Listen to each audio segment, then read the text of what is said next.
Hey students, it's Bill. We're writing A2 economics essays. This is question 6b from the summer of 2018, question paper 41. Remember all the basics, write your definitions, do your applications and analysis, and then do your evaluation and a conclusion. And you'll find that you might be better at some parts of evaluation than others, but that's okay. So do all those things and you can score maximum marks. Let's take a look at 6b. Must read the question, right? Quantitative easing. Oh my gosh, what is that?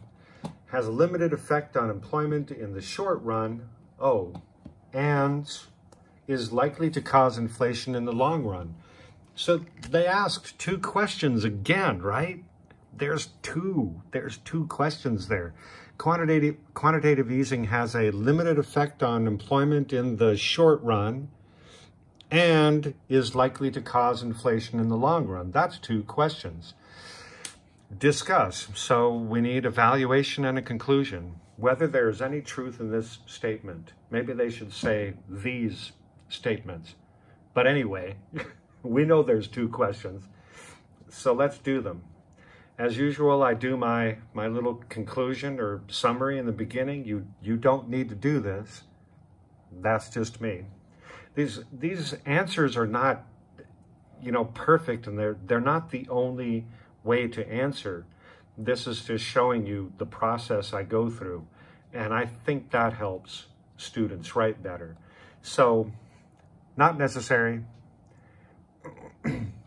What is quantitative easing? Quantitative easing occurs when a central bank buys government bonds and other long-term debt, that is, debt with a maturity of over 1 year, from commercial banks, firms, and people. That is quantitative easing. I often use the word people. They might say consumers. So this increases the money supply in the economy, then increasing investment and spending. Depends on the multiplier effects, but yes, it does. So that's the purpose of quantitative easing, to increase the money supply, increase investment and spending. So in the short run, it also might increase interest rates a bit. Also true, but the question asked if it would raise interest rates in the long run. Oh, but that's okay, that's interest rates, so that's part of my analysis. The government increases demand for bonds. Oh, so if the government is the new buyer and they buy many bonds, they will increase demand for bonds, and that will increase the interest rate. The interest rate is the price you pay for a bond. But if banks have more funds to lend, this increases the loanable fund supply, so that reduces interest rates. So we're going to increase interest rates or reduce interest rates. So maybe it balances out. I'm thinking about inflation and unemployment. Inflation in the long run and employment in the short run. So in the long run, the two will most likely balance. So I'm talking about inflation in the long run. I answered their question. I have more answers for their question, but I answered half of their question. People who sell their long-term debt might spend some of the money or put it all in a new investment. Both are possible, right? Or maybe some and the other. The resulting spending or investment may quickly increase employment through increased aggregate demand, including investment. That's possible. So I talked about increasing employment. I didn't specifically mention the short run, but in the short run, the quantitative easing buys bonds, buys long-term debt, gives people cash, and maybe their spending will increase employment in the short run. So there's a multiplier effect. Yes, I love the multiplier effect. You have to consider the multiplier effect on the new spending and investment, but it depends on the size of the new expenditures. So I think the increased spending and investment will increase aggregate demand a bit in the short run, but not substantially. So QE can have, quantitative easing, can have little effect on inflation.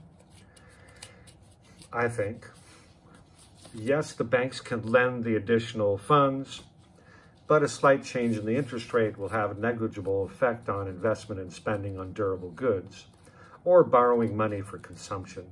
Hey, you see what I did here? I said, so QE, but I defined it up here. Quantitative easing, it's QE. So I'm going to use QE for quantitative easing in the rest of my paper, like here. So I don't need to write it each time. That's a convention. That's a writing convention. You can use that so you don't need to write some terms many times. Okay, so I did this, and then I said again, in the short run, I think quantitative easing will have a small but positive influence on employment, resulting from the increased investment due to low interest rates and having more liquid assets. I think this is a long-term effect as firms take due time to make investments. So both short run and long run in this paragraph about employment in the short run and inflation, lower interest rates, having more.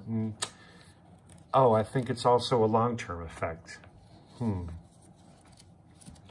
Maybe there's a long-term effect for yes, I do think quantitative easing will have a long-term effect on employment. I think it will increase. And thus, quantitative easing would increase the interest rates a bit or have a neutral effect and reduce unemployment a little. Hey, a little. Whoops, we went by. Any truth in this statement? Is there any truth in this statement? Wow. Is it true at all? So I think it's true, but not very effective. So I say, thus, quantitative easing would increase interest rates a bit or have a neutral effect and reduce unemployment a little.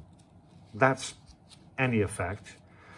If quantitative easing created high inflation, which I think is quite unlikely, that's my opinion, the government could sell the bonds and use monetary policy to decrease the interest rate and increase the money supply.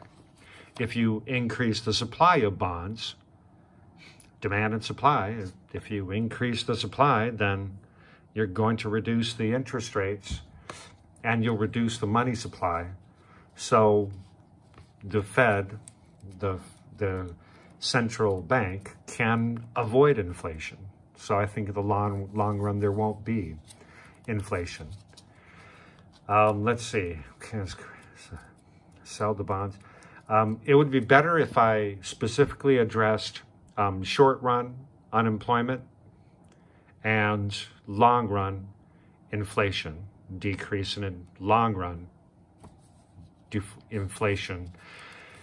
But that's how you answer that question. The end.